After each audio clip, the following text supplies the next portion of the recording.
Kamusta mga balibolista? Tinalo ng Ateneo Blue Eagles ang San Beda Red Spikers 25-18, 25-17, 25-21. Best player of the game si Amil Pasinio sa kanyang 15 points mula sa 12 attacks, 2 blocks, 1 ace.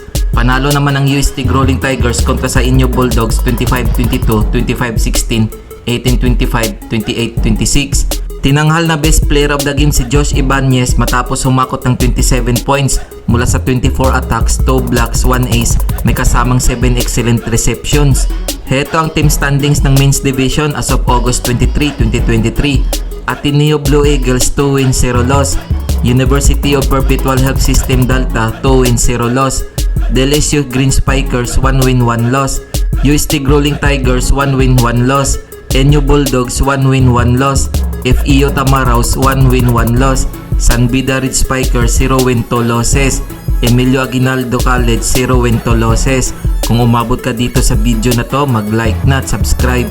Sa Women's Division naman, tinalo ng FEO Lady Tamaraos ang UPHSD Lady Altas 28-26, 17-25, 25-17, 25-13. Player of the game si Jocelyn Illarena sa kanyang 9 points mula sa 6 attacks, 2 blocks, 1 ace. Panalo naman ng UE Lady Warriors kontra sa Mapua Lady Cardinals 25-17, 25-18, 21-25, 25-16. Naging player of the game si Jilay Gajero sa kanyang 23 points.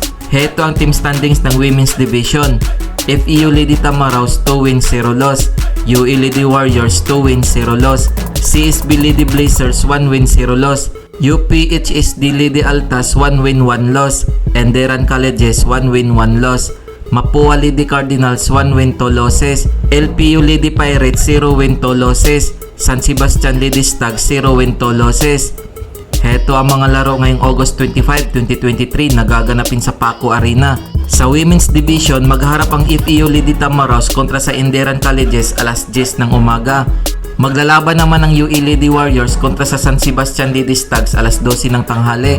Sa Men's Division naman, maglalaban ng UPHSD Altas kontra sa UST Rolling Tigers alas 2 ng hapon. Magharap naman ang Inyo Bulldogs kontra sa Emilio Aguinaldo College alas 4 ng hapon.